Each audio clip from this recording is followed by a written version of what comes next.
This is Nick. This is Jack. It's Wednesday, May 25th, and today's pod is the best one yet. TBOY. Stocks rebounded on Monday, which was nice. Yeah, they did. Yeah, it was. It was a great time. We were all having fun. Stocks plummeted again yesterday. Yeah, and it's all because of our first story. What is it, Jack? Snapchat just had their worst stock market day ever. Snapchat won't say this one word that they really want to say, but they should say it, but they didn't say it, and we want them to say it. For our second story, BYND Meat just hired Kim Kardashian. Yeah, BYND Meat is taking a cool kid's lesson from Freddie Prinze Jr. in She's All That. For our third and final story, Walmart is the winner of the Drone Delivery Championship. Jack, we got to talk about a new thing, invisible infrastructure. But before we hit that wonderfully refreshing mix, just a fantastic mix. It's the middle of the week, but it's just a perfect mix. Let's talk about iced coffee, the human body's natural balancing force. Jack, summertime heat, morning is messing with you? Cool down with 20 ounces of chilled caffeine. They got that swirly whirl of cream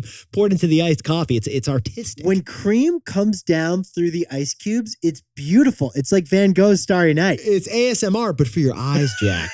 But here's the thing, besties and Yetis. Iced coffee, it's not a drink anymore. It's a movement. With Memorial Day weekend right around the corner, it's officially iced coffee season. And you know what? Iced coffee, it's not just a movement anymore. It's an accessory. You can't do a hot girl walk, Nick, unless you got AirPods up top and an iced latte in your human cup holder there. And Jack, let's just take this a step further. Iced coffee, it's not just an accessory, it's an excuse. If you're late because you forgot to set the alarm, shame on you. If you're late because there was a long line at Panera, respect to you. But despite popular opinion, iced coffee wasn't invented in some Starbucks franchise somewhere. No, Jack and I jumped in T-Boy style. Darlene at Duncan, she didn't dream up the iced coffee. The first recorded iced coffee on record is in Algeria. Algeria, the North African nation, has been icing its beans for 300 years, apparently. The first iced coffee on record was a Mazagran. The Mazagran, Algeria's chilled coffee to combat the heat. Nothing quenches the Sahara Desert like a frosty French roast, Nick. So besties, Yetis, if you've got your iPhone in one hand and a venti cold brew in the other. Happy National Iced Coffee Day. Jack,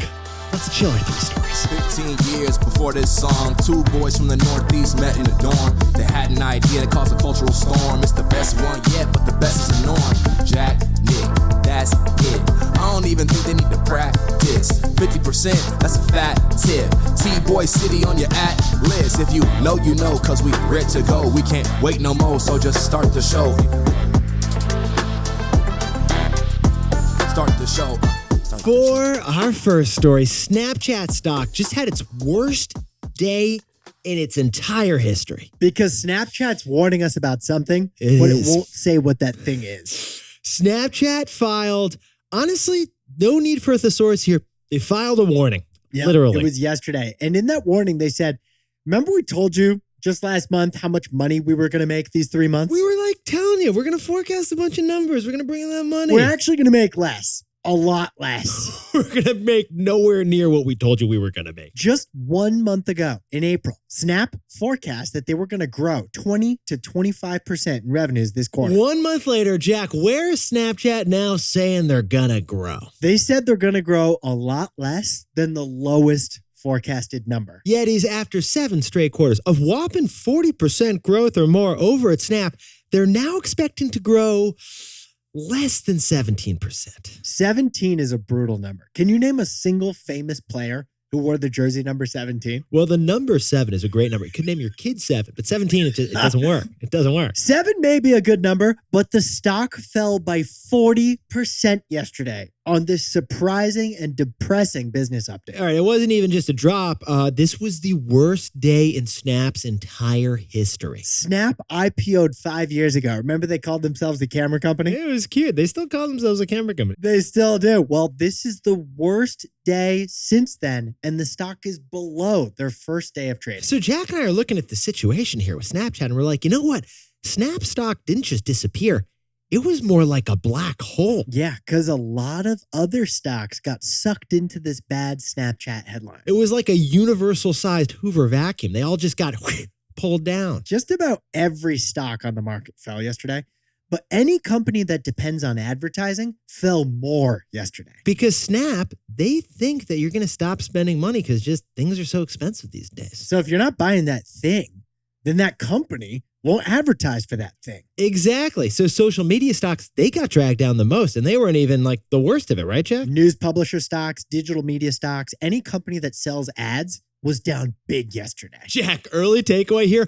Elon Musk is definitely overpaying for Twitter right If now. Elon wasn't buying Twitter, its stock would be down 1 bajillion% yesterday. Yeah, can I not get a discount on this thing? So, Jack, what is the takeaway for our buddies over at Snapchat and everywhere? Snapchat didn't say the one word it and we are all worried about.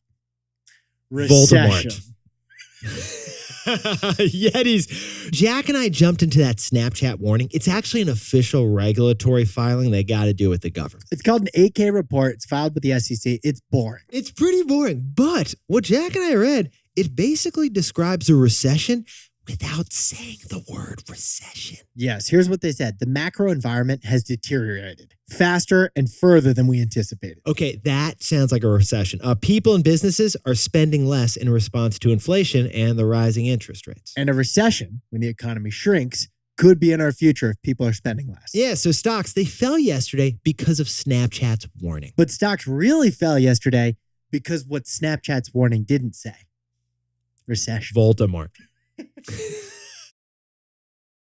For our second story, struggling Beyond Meat has a plan. It has a plan to save itself. Hire Kim Kardashian. Yes. Okay, Beyond Meat stock, it's down 60% from its IPO price. We're feeling it personally. It's down like 95% from its post-IPO high, Nick. But Jack, here's the big question if you're Beyond Meat. What do you do when you're struggling this badly? Hire a consultant.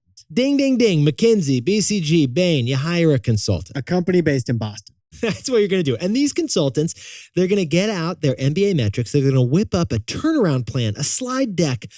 They're going to tell you to like change your price. And they're going to charge a lot of money for that advice. Yeah, they're going to be like, we put a lot of big red arrows on those slides, so you should do them. That's the turnaround playbook. That's what Peloton has recently done. But hey, Beyond Meat, they're different, and they have a different plan. Hire Kim Kardashian. Kim Kardashian is the new chief taste consultant over at Beyond Meat. Shocker. They have a new newsletter that's going to be full of recipes that Kim whips up for like plant-based sausage tacos. There you go. It'll be a nice Tuesday. But here's the funny thing that Jack and I find fascinating.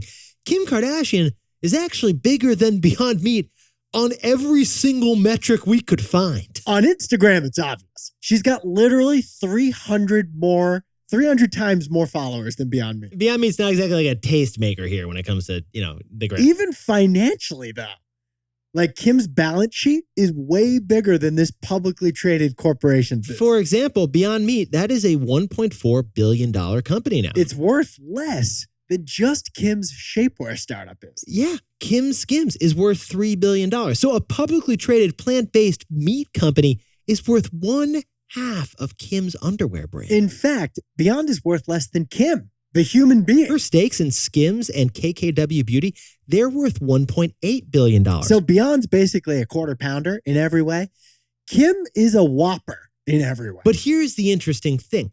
After announcing that Kim Kardashian was joining the Beyond Meat team, Beyond Meat stock jumped 7%. So just partnering with Kim added $100 million of stock market value to Beyond Meat. Kim K is a kingmaker. She touches a burger, adds $100 million in market cap. Boom, Jack, what is the takeaway for our buddies over at Beyond Meat? This strategy is from the teen classic movie, She's All That. Besties, strange thing Jack and I noticed, Beyond Meat is getting desperate, but they're not changing anything. With this news, they're not changing the product, they're not changing the brand or the marketing or even the price. No. Beyond can't change who it is, but it can change who it hangs out with. So Beyond is pulling a lesson from the 1999 teen classic film, She's All That. To make itself popular, Beyond is getting picked up by, the coolest kid in high school. It's like Kim Kardashian is Freddie Prinze Jr., making a public appearance with Beyond in the cafeteria. I believe Lainey referred to this as the dork outreach program in scene 6. Hanging with the cool kids is worth $100 million to Wall Street. So Beyond's changing literally nothing about its product. It's just sitting with the cool kid.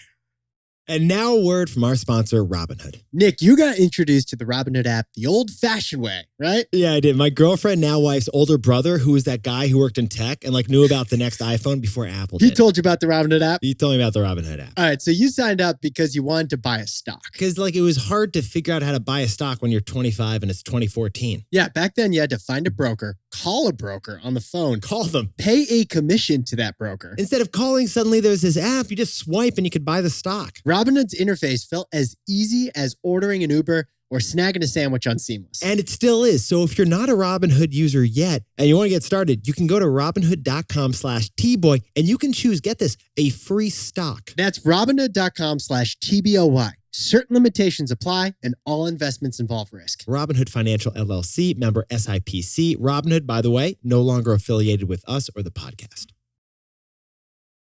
For our third and final story, Walmart just announced shocking progress on drone delivery. Walmart. Drone And delivery. the next wave of infrastructure, I got to tell you, Yeah. it's invisible. You can't see where to go. Is it here? Is it there? Now, first, let's start with how Walmart became the biggest retailer in the world. Jack, 3 words, none of them are sexy. Relentless operational efficiency. Arkansas state slogan. Yeah, Walmart. They basically lowered prices with scale. They focused on frugality and they had historically low wages. And the only thing they invested in were blue vests. True, but they have raised wages recently. They have. And because of Walmart's relentless operational efficiency, since 2001, so 21 years, Walmart has been the #1 company in America by sales. It's not Amazon. But wait, there's now some competition with Amazon. They're getting closer. Yeah, and Walmart has to get techie because of it. Well, Tuesday's news revealed a pretty big surprise. Walmart has shockingly become pretty techie. Last year, Walmart invested in a startup called Drone Up, Yeah, they did. and they did drone testing in Arkansas. Well, here's the news. Walmart just expanded that drone delivery from just Arkansas to 34 stores across 6 different states. That's right. Certain Walmarts in Arizona, Florida, Texas, Utah, and Virginia now have launch pads outside of aisle 6, Nick. Yeah, if you're a Yeti and you're in one of these states and you see one of these launch pads, we want to see a pic. Tweet us at TBoyPod. The launch pad is to send a drone up with a package up to 10 pounds in weight, No more, no which less. can reach 4 million households within these drones' range. And then the drones, they just literally hover over your backyard. You see them come down. This is straight out of a Tom Cruise movie. Yeah, they don't land. They just send the package down with a cord. Actually, it's kind of like him in Mission Impossible now I'm picturing. You know what I mean? They get really close to the floor. Or it's kind of like Toy Story. The claw. But Jack, what happens to be the most popular item for drone delivery in the state of Arkansas? Yeah, they've been doing this in Arkansas for a while, and Hamburger Helper is a frequently droned delivery item. Just something about bolognese at altitude. It's better for the al dente. So again, Walmart beat Amazon, Google, and FedEx to drone delivery at scale, which this is. And it's because of the same 3 unsexy words that made them #1 in retail. What are they, Jack? Relentless operational efficiency. Doesn't even sound fun to say. So, Jack, what's the takeaway for our buddies over at Walmart? The next wave of infrastructure is invisible. Yeah, besties, Yetis, to transport by train and truck, we needed rail and roads. And we got power lines and pipes and people. Very physical, very visible infrastructure. And that stuff, it needs repair, and it had to get a bill passed by Congress to fix all the cracks. But the next wave of infrastructure we got to deal with is invisible infrastructure. We're talking 5G internet instead of phone lines. Invisible maps for self-driving cars instead of road signs. And flying drones instead of highways. Walmart shockingly is first to set up drone infrastructure at scale. And it's invisible. Jack, can you whip up the takeaways for us over there? Snapchat just warned Wall Street they're going to make less money this quarter. Yeah, they didn't say it, but we wish they'd said it. They kind of should have said it. They wanted to say it. Recession. Voldemort. For our second story, Beyond Meat has a new chief taste consultant. It's Kim Kardashian. Yeah, Kim, she's Freddie Prinze Jr., and she's sitting in public with Beyond Meat over in the cafeteria, Jack. For our third and final story, Walmart is delivering by drone to 4 million eligible households in the U.S. And the next wave of infrastructure, it's invisible. Now, time for the best fact yet. This one sent in by JC Kareem over in Laverne, California. Hello, this is my TBOY fact, is that Play-Doh was actually supposed to be a wall cleaner, not a toy. Okay, so Jack and I jumped in T-Boy style further when JC sent us this fact. All right. It was invented in 1922 by a soap company with the specific purpose of cleaning wallpaper. But here's the thing. Play-Doh, it didn't totally work as a wallpaper cleaner. So the entrepreneur got the rights to Play-Doh Yeah. and pivoted the product. And Play-Doh went from a wall cleaner to the best toy ever invented on Earth. I think JC can agree with me. It's got a very particular smell. Okay, I was thinking the same thing. Jack, the next pivot for Play-Doh? Fragrance, perfumes, deodorants, you name it. Those like April Fool's deodorants. Play-Doh, it's a lifestyle choice. Besties, Yetis, you look fantastic today. And if you haven't yet and you want to hang out with us every day, click to follow us right here on Spotify or Apple. Nick and I will see you tomorrow. Can't wait.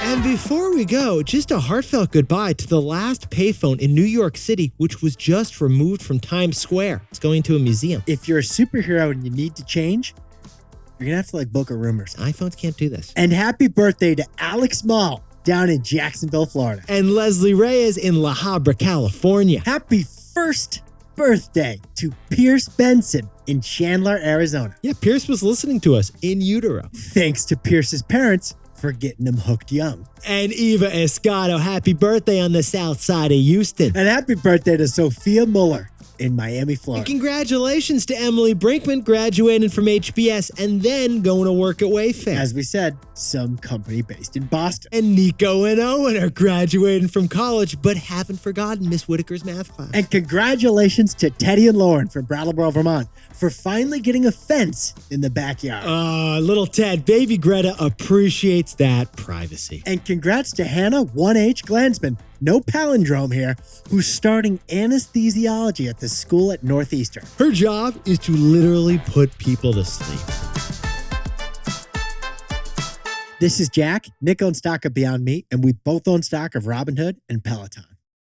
And now a word from our sponsor, Robinhood. The first time I tried to buy a stock, I got burned badly. Is this when you wanted to buy a share of Ford because you like the chassis over in Detroit? Yes, I had $200, so I bought $200 of Ford stock. I didn't get $200 of Ford stock, though. I got $192. The commission fees. By the time the stock climbed back to $200, I sold it. But again, I didn't get $200. I got $192 again. Another commission fee. The stock rose 8%, but I was down on my investment. Because commission fees made small money investing impossible. So Robinhood came in and killed commission fees. And commissions are still dead in stock and crypto trading thanks to our sponsor. If you're not investing on Robinhood yet, to get started, go to Robinhood.com/TBoy and choose a free stock. That's Robinhood.com/TBOY. Certain limitations apply. For a list of other fees, view their fee schedule at rbnhd.co/fees. All investments involve risk. Robinhood Financial LLC, member SIPC. Oh, and by the way, Robinhood is no longer affiliated with us or the podcast. And the stocks Jack just said are for illustrative purposes only and are not recommendations. Besties, Yetis, while Jack and I were recording this pod yesterday, we got a push notification that many of you probably got too. Yeah, there was a shooting at an elementary school in Texas and 14 at least were killed. So there's just not much Jack and I can say about this other than the immense sadness we feel every time we get one of these. And it's just painful to get another one. If you happen to have children, give them an extra hug today. If you have parents, give them an extra hug today.